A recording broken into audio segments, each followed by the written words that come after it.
You are listening to 106.7, Wilmington's Big Talker, and my name is Paul Vallone. I'd like to welcome you to Guns, Politics, and Freedom, where each Sunday at 5 p.m., as part of the Sunday Night Political Power Block, we give you the ammunition to better defend your gun rights. In case you aren't familiar with me, I direct Grassroots North Carolina, or GRNC, since 1994, our state's most effective gun rights organization. As its director, I was involved in drafting and passing our original concealed handgun law. Since then, GRNC has gone on to engineer passage of concealed handgun reciprocity, our purchase permit bypass, Castle Doctrine and Stand Your Ground, the expansion of concealed carry into state and municipal parks, restaurants, public assemblies, educational properties, and much more. GRNC is exactly what the name implies, a grassroots collection of people from all walks of life who share a common concern that our constitutionally guaranteed freedoms are being eroded. Check us out at grnc.org, that's grnc.org.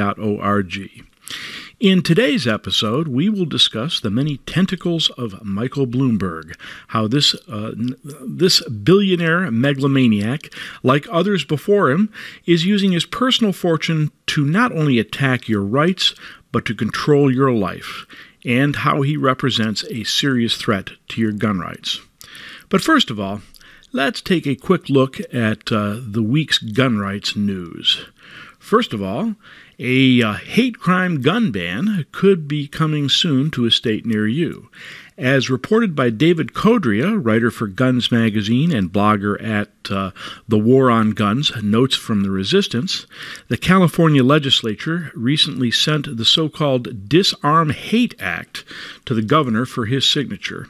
The bill would impose a 10-year ban on possession of firearms by anyone convicted of a so-called hate crime, even a misdemeanor, which might involve only threats rather than actual violence.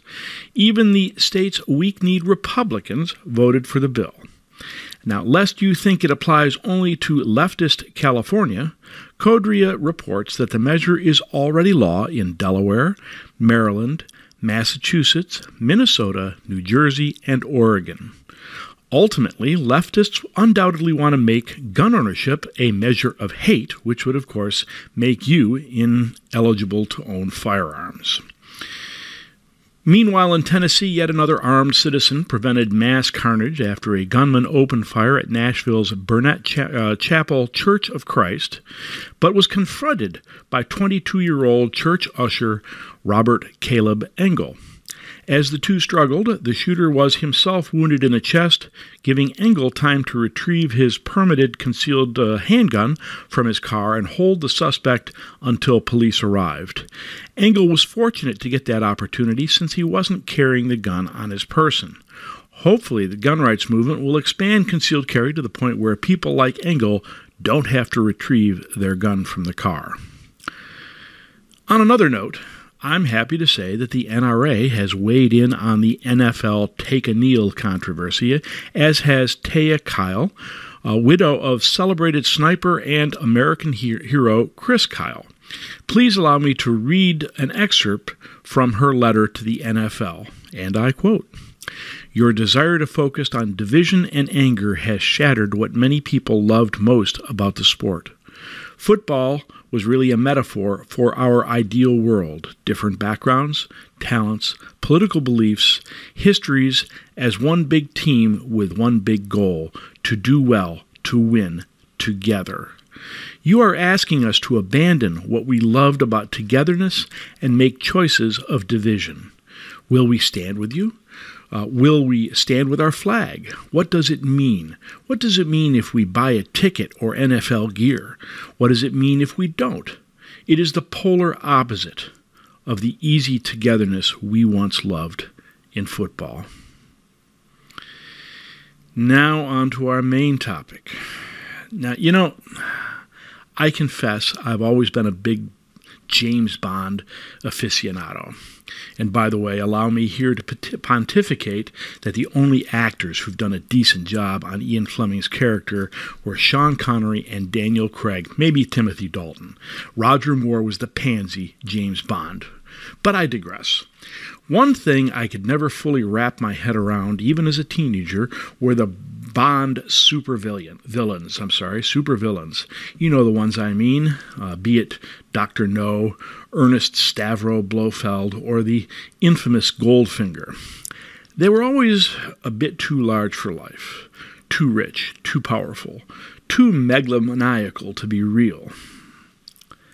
So imagine my surprise in adulthood when I discovered that when it comes to gun control, supervillains really do exist. In real life, they might not want to take over the world, at least not yet, but like the villains of Ian Fleming's novels, they are uber-rich megalomaniacs bent on controlling you. And I can assure you, it's all about control. I've long said that gun control isn't about guns, it's about control. As long as you are armed, you are, at least to a degree, autonomous. And would-be dictators don't like that. So never forget that no part of the gun control debate is honest. It isn't about gun violence or protecting children, and it certainly has nothing to do with the most recent mantra, gun safety. Nope, as a gun owner, you are entirely too independent-minded for the likes of liberals, and in particular, the megalomaniacs I'm about to discuss. Today is our exercise in Sun Tzu's principle of know thine enemy.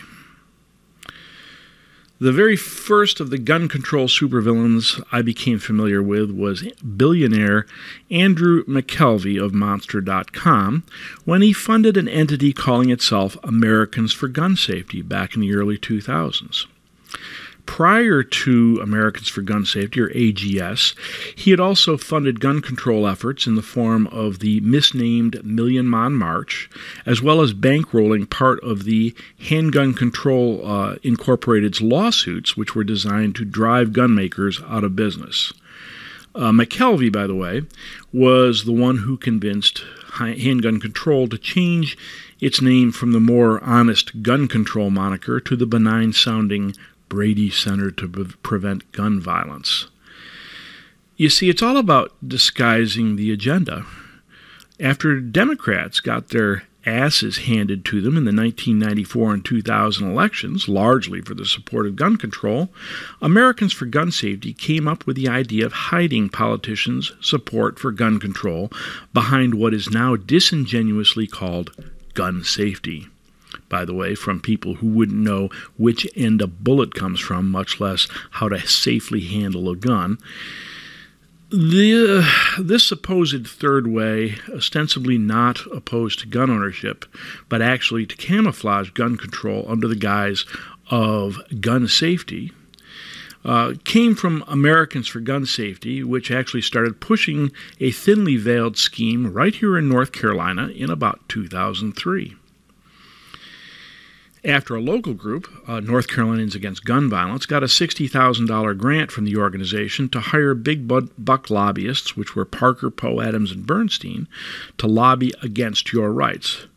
I'm happy to say my organization beat them so badly that NCGV's grant money dried up, and they went moribund for almost a decade, but that's a story for another day.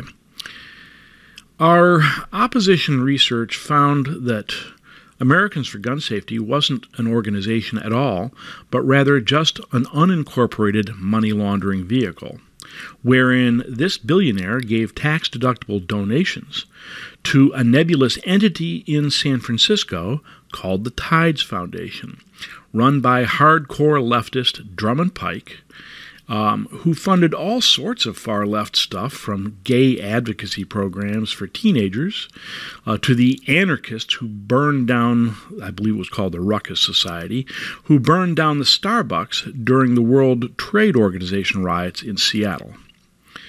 Tides would do its magic and take tax-deductible money given by McKelvey and run it through its laundering machine and spit it out through the Tsunami Fund, the aptly named lobbying organization dedicated to flooding and destroying traditional American society, I guess.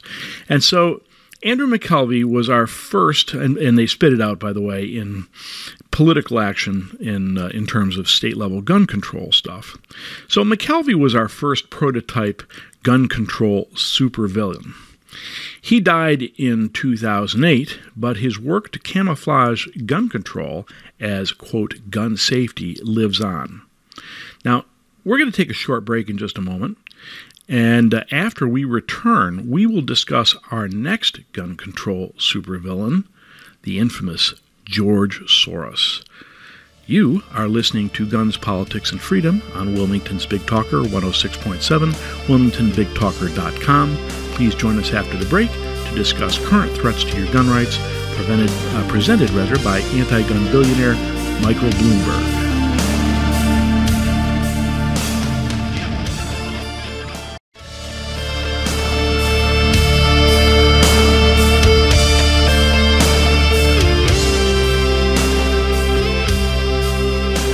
My name is Paul Ballone, and you are listening to Guns, Politics, and Freedom today on Wilmington's Big Talker 106.7, wilmingtonbigtalker.com. Today we are talking about current threats to your gun rights presented by anti-gun billionaire Michael Bloomberg, the most recent in a long line of what I have come to call gun control supervillains. Our next gun control supervillain is none other than the infamous George Soros. This particular megalomaniac billionaire has more than gun control in mind and played a role in engineering the election of Barack Obama in 2008.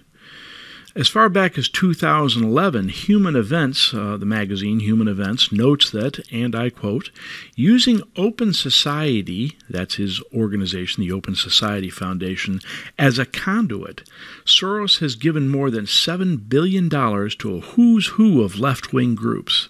This partial list of recipients of Soros's money says it all. Acorn, the Apollo Alliance, National Council of La Raza, the Tides Foundation, Huffington Post, Southern Poverty Law Center, Sojourners, People for the American Way, Planned Parenthood, and the National Organization for Women.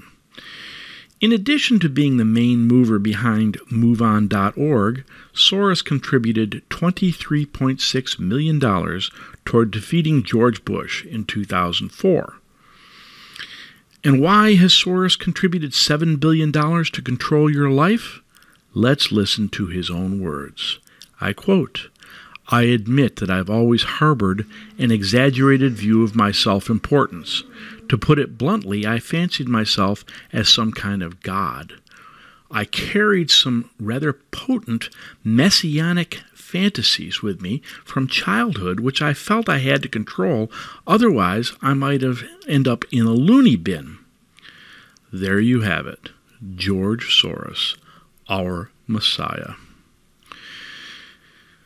We've heard a little bit less from Soros lately, perhaps because he's 87 years old and with luck soon to depart this mortal coil for whatever hell awaits him.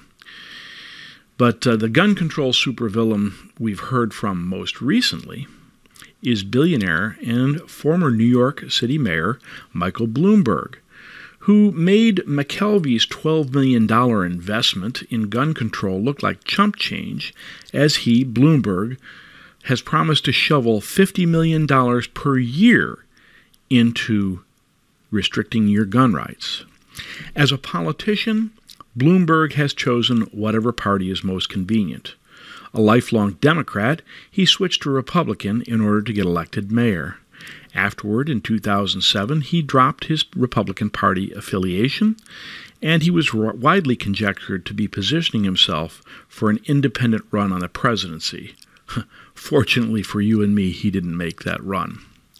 Bloomberg's party is the party of control, and the person he wants to control is you. You might have heard of him referred to as Mayor Big Gulp because as mayor, and in his infinite wisdom as someone who knows what's best for you, he banned large sugary drinks in order to combat obesity. Fortunately, the courts rejected that ban. After leaving office, the 10th richest megalomaniac in the world couldn't just rest on his billions, oh no. He needed a mission, so he made a mission of eradicating the right to keep and bear arms. Bloomberg's first foray into gun control, which actually began while he was still mayor, called itself Mayors Against Illegal Guns, which quickly earned the sobriquet Illegal Mayors Against Guns, owing to the exceptionally high rate of criminality of Bloomberg's mayor members. Indeed, Meg's mayoral members apparently wanted to disarm you because they themselves were largely felons. Yeah, I remember the headlines well. Here's one. Baltimore mayor resigns after pleading guilty to stealing from the poor. Or Marcus Hook's mayor arrested, charged with reckless endangerment. That was, by the way, for threatening a minor male with a gun when denied sexual favors. Or a Bloomberg anti-gun mayor is charged with carrying a weapon. Or a Coaldale, Pennsylvania mayor faces child pornography charges. Yes, sir, Bloomberg's mayor members read like a who's who list of felons. Everything from embezzling from charities for the poor to domestic violence, drunken driving, and kiddie porn. Bloomberg's solution to this dilemma was to stop publishing the list of Meg's members, but not before membership in Meg became a political liability, which I'm happy to say we exploited here in North Carolina. Meg was doing a No More Names tour, in which they drove a tour bus to various cities, disgorged some wacky lefties, and held demonstrations in which they read out the names of, quote, victims of gun violence, which, as it turned out, contained the names of the Boston bomber, cop killer Christopher Dorner, those poor victims of gun violence, and about 10 other felons that were actually killed during justifiable use of deadly force. This I called the tour, the demonstration in a can. Now, to avoid any actual citizens showing up, Bloomberg would keep the tour stop location secret. But suffice to say, I know a mayor who knows a mayor, and when the No More Names tour showed up in Raleigh, we had more counter-protesters than they had protesters.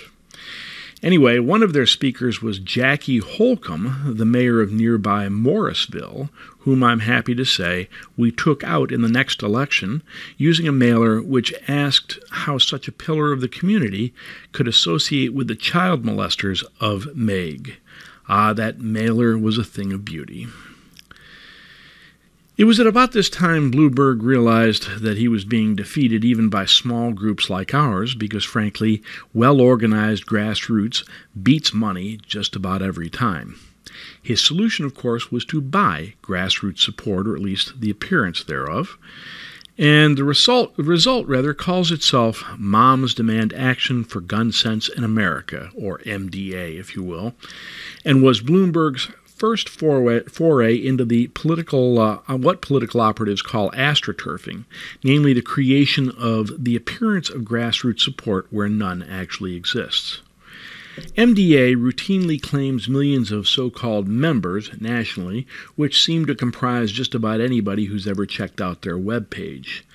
And by the way, this tactic of inflating perceived support is common among left-wing groups, which seem to share email addresses they collect, each claiming the result as, quote, members. I once debated Peter Ambler, the executive director of Gabby Gifford's so-called Americans for Responsible Solutions.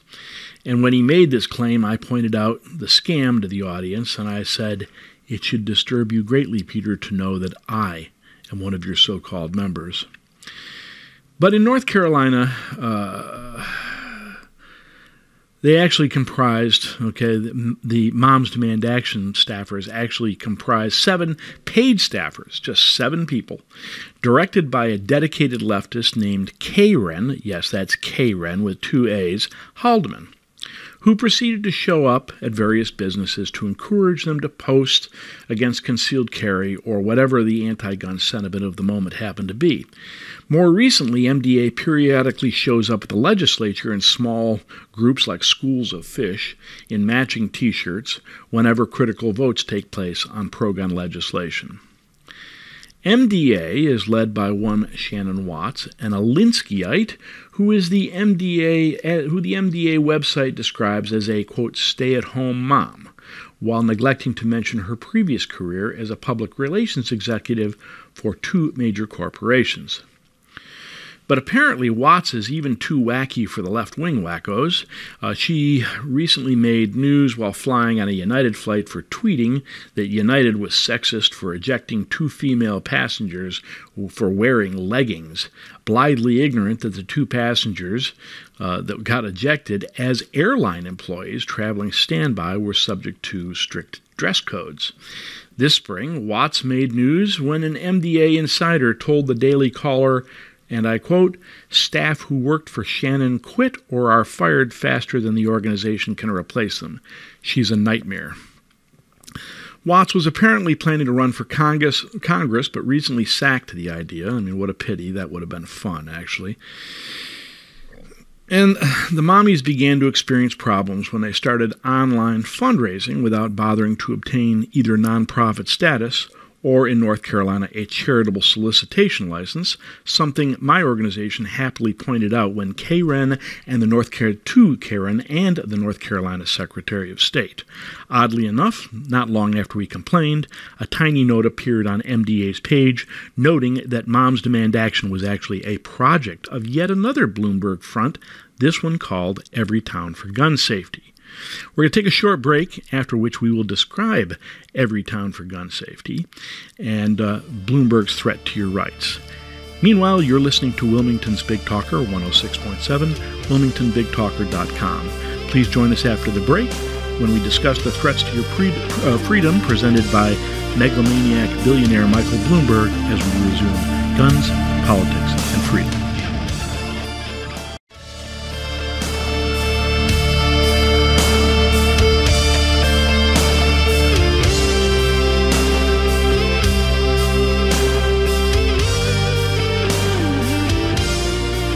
My name is Paul Ballot, and you are listening to Guns, Politics, and Freedom today on Wilmington's Big Talker, 106.7, wilmingtonbigtalker.com, and we are discussing the imminent threat to your gun rights presented by megalomaniac billionaire Michael Bloomberg. Having begun his efforts with Mayors Against Illegal Guns, and then the AstroTurf phony grassroots group calling itself Moms Demand Action for Gun Sense in America, Bloomberg has now graduated to throwing serious anti-gun money at a new entity calling itself Every Town for Gun Safety, or EGS. EGS is now the tip of the spear for gun control, having applied all of the lessons learned by predecessors in terms of non-threatening names for gun control, camouflaging the intent to end private gun ownership, and, of course, the AstroTurf facade of phony grassroots movement. With Mayors Against Illegal Guns failing, membership dropped by 15% as mayors began recognizing that MAIG wasn't just against illegal guns at all, but was in fact against all guns. Bloomberg folded that into his new organization. First and foremost, EGS is behind the perpetual push for what they deceptively call universal background checks. Understand that this is the latest false flag. Universal background checks allows them to claim 90% support for such background checks, since, after all, who can object to keeping guns out of the, quote, wrong hands? But, of course, the wrong hands are your hands, and what universal background checks is really all about is running all private gun transfers, even gifts to your children or inheritances, through the computerized National Instant Background Check System, or NICS. And the reason they want to do that is to further the creation of a national gun registry, since, after all, you can't confiscate what you can't find. And lest you think my statement that registration is merely the necessary prelude to confiscation is just paranoia, please allow me to refer you to the SAFE Act in New York, which was recently passed a few years ago, under which the police are now confiscating firearms for those they deem, however wrongfully, as mental defectives, despite having handgun licenses for many years. And in fact, one elderly New York resident just had to go to court to fight to get his guns back after the local sheriff's department showed up at his doorstep claiming he was a mental defective and confiscated his guns. This, by the way, was in the county I once lived in upstate New York, where, by the way, it's not like New York City. This is a bunch of fairly rural folks who actually own a fair number of guns. So if anybody tells you NICS isn't a registration system and can't be used as one, tell them it already has. Under the Clinton administration, the FBI was retaining the NICS transaction records illegally, per the instructions of then Attorney General Janet Reno, using NICS as a de facto gun registration system. That was until the practice was reversed by Attorney General John Ashcroft under the administration of George W. Bush.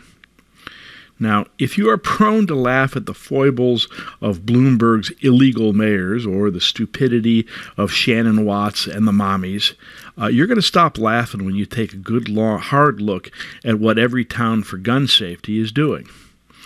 EGS nearly got its way in 2013 when Obama pushed for universal background checks, that which became Senate Bill 649 at a federal level.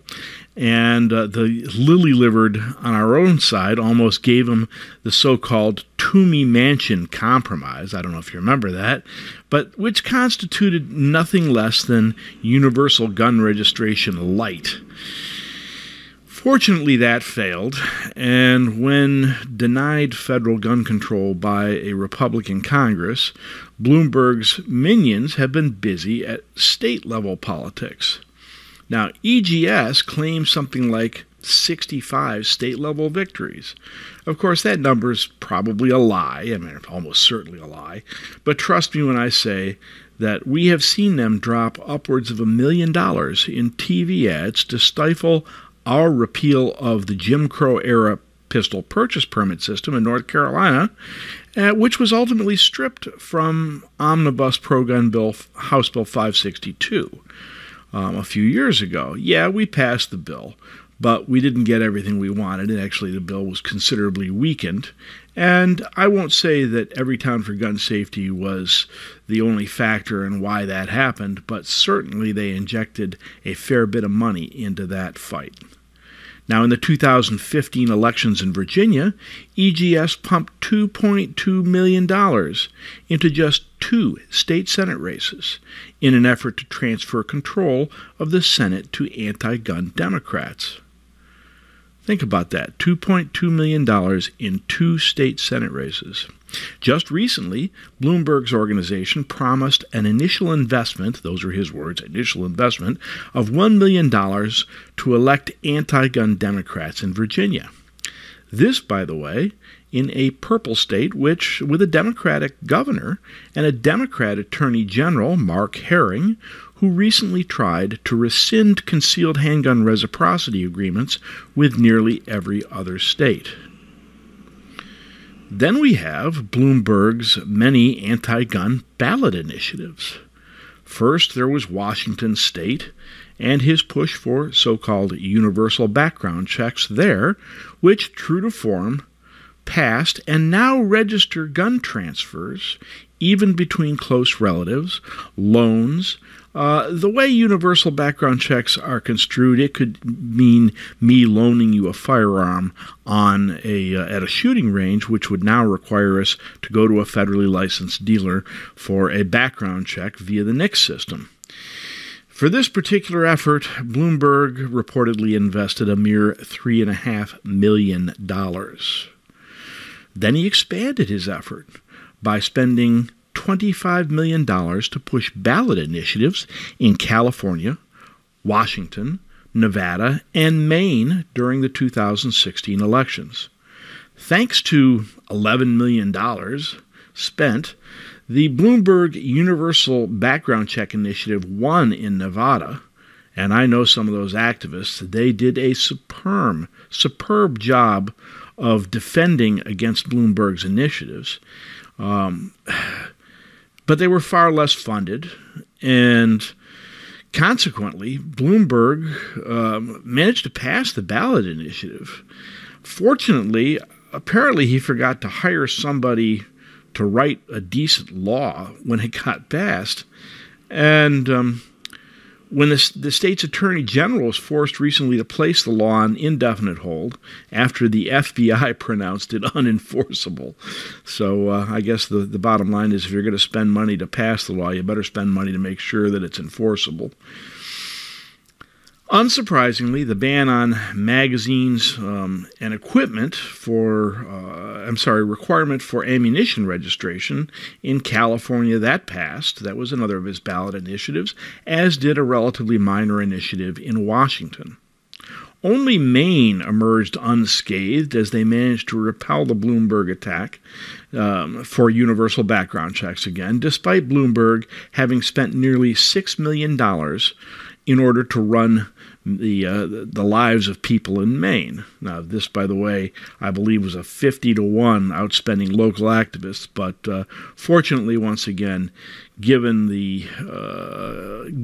an equal playing field, grassroots is capable of beating money. Now, what we've discussed so far have been Bloomberg's political efforts to not just restrict, but eliminate your right to keep and bear arms. But Bloomberg is a smart guy. He realizes that politics alone will not win the game, will not give him control over your life. What he also needs is control over information. Like Hitler's use of propaganda in Nazi Germany, Bloomberg wants control over the information fed to the public.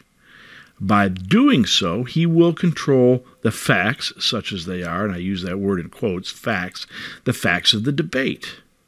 Now, for a guy who already has his own news network, controlling information in the gun debate is not really much of a stretch. In fact, Bloomberg first made his bid to control gun-related research. The result of that was the Johns Hopkins Bloomberg School of Public Health. What we're going to do is we're going to take a break right now, and then when we come back, we're going to discuss the Johns Hopkins Bloomberg School of Public Health and his many, propaganda efforts to complement his political efforts. You've been listening to Wilmington's Big Talker, 106.7, WilmingtonBigTalker.com. I am Paul Vallone, your host for Guns, Politics, and Freedom. And when we return, we'll be talking about Michael Bloomberg and his attacks on your rights.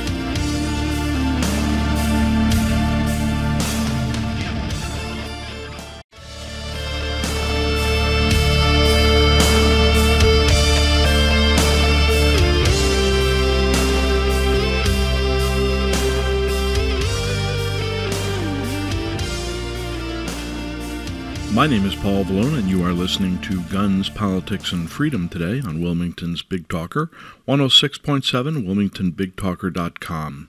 We've been talking about what I call gun control's supervillains, billionaires who use their wealth and power to incrementally restrict your right to keep and bear arms with the intention of controlling you. As we've discussed, Michael Bloomberg isn't just making a political effort to push gun control.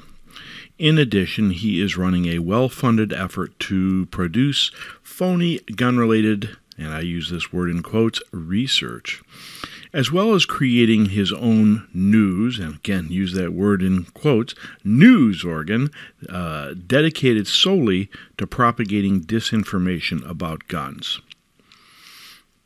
For a guy that already had his own news network, controlling information in the gun debate is not much of a stretch.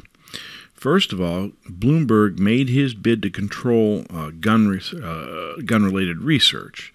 The result of that funding was the Johns Hopkins Bloomberg School of Public Health. To best describe the Bloomberg-funded research, allow me to quote Dr. John R. Lott of the Crime Prevention Research Center, who describes some of Johns Hopkins Bloomberg-funded research in a piece entitled Michael Bloomberg, Gun Control, and Fabricated Numbers. And I quote, Bloomberg's push hasn't just been political advertising, lobbying, and media appearances. He also funds studies that have gone overboard in backing up his anti-gun beliefs. The connections to Bloomberg are not always obvious, as he has funded several organizations, making it look like there is more widespread support. There are Johns Hopkins Bloomberg School of Public Health and two organizations of which he is the primary financial supporter, though they are not directly connected to his name, Mayors Against Illegal Guns and Moms Demand Action. To put it plainly, they have not only exaggerated their conclusions, but have fabricated numbers. And these incorrect numbers have been used to push for more regulations. Bloomberg-funded studies show one thing: a consistent willingness to do whatever is necessary, even make up data, to get the desired results. Disappointingly, the news media keep giving Bloomberg-funded research massive, uncritical coverage. That, again, is by John Lott of the Crime Prevention Research Center. In particular, we're talking about Michael Bloomberg, the sixth richest man in the United States, who has been included investing $50 million per year in pushing gun control, including injecting money into political races, millions of dollars used to spend or defeat legislation at state level, and tens of millions of dollars to pass ballot initiatives for gun control in California, Washington, Nevada, and Maine.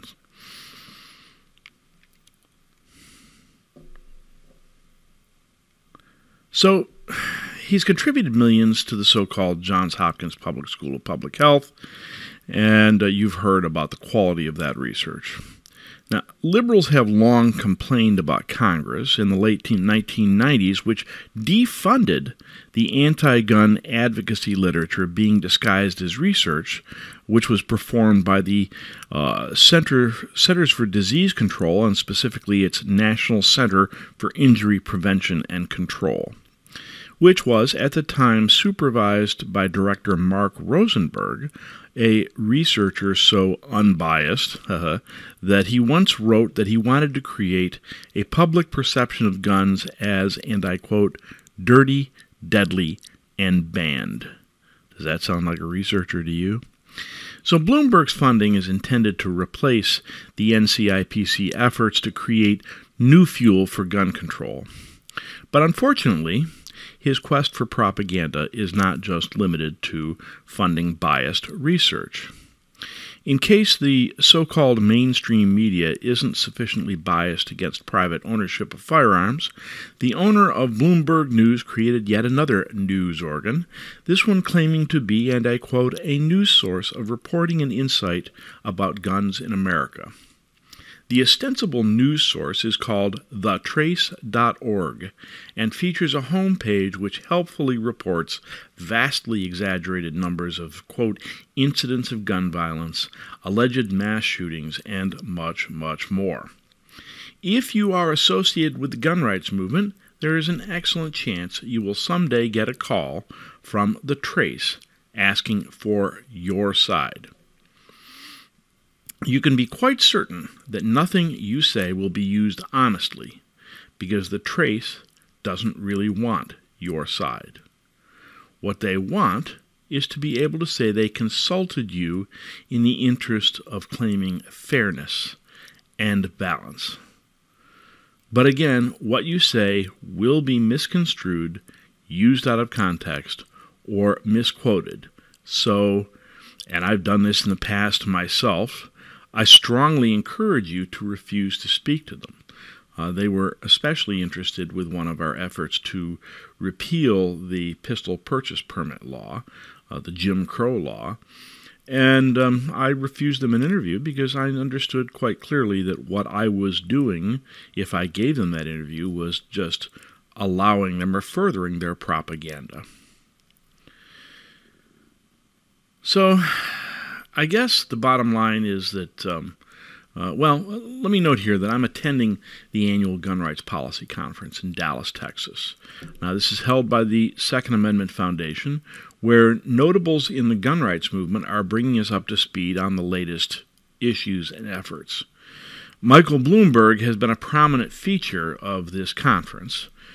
In fact, earlier today, Joe Tartaro, a good friend of the Second Amendment Foundation, notes that just recently, Bloomberg has not only invested $1 million into Virginia political races, as we just mentioned a little while ago, but has also pumped $25 million into defeating the bill introduced by Congressman Richard Hudson, Republican from North Carolina, which would create a system of national concealed handgun reciprocity for permit holders, as well as pledging $50 million, yes, $50 million, as a matching incentive to other anti-gun mayors to invent new and clever ways to vex gun owners.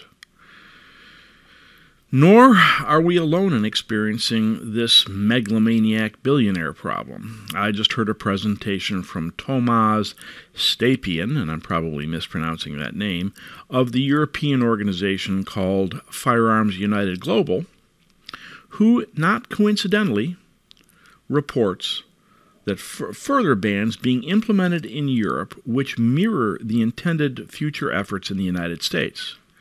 And who is behind these near-complete gun bans? Why, Michael Bloomberg and George Soros, of course.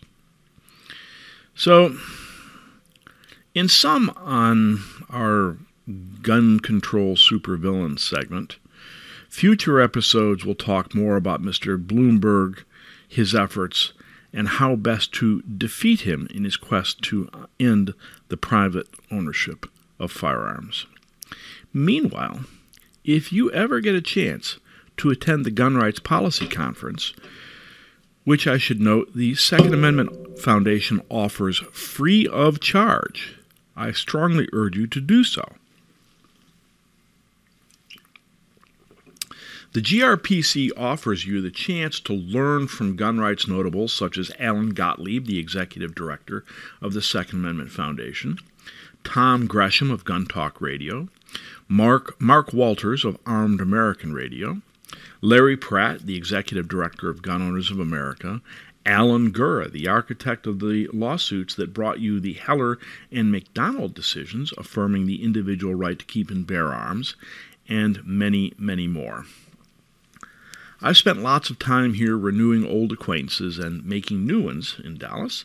In fact, in coming weeks, I'm going to feature a number of interviews with these folks, with people like Larry Pratt, the executive director of GOA, renowned gun rights attorney and author David Hardy, whose latest book, and I love this title, I'm From the Government, I'm Here to Kill You.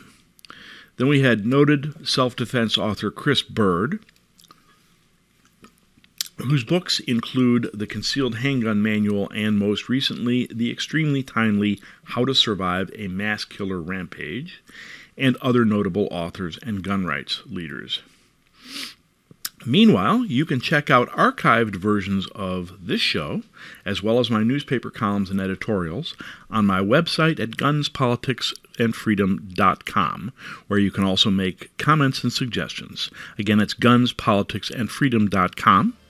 My name is Paul Vallone. You've been listening to Guns, Politics, and Freedom on Wilmington's Big Talker, wilmingtonbigtalker.com, where each Sunday at 5, as part of the Sunday Night Political Power Block, we give you the ammunition to defend your gun rights. I'll see you next Sunday at 5.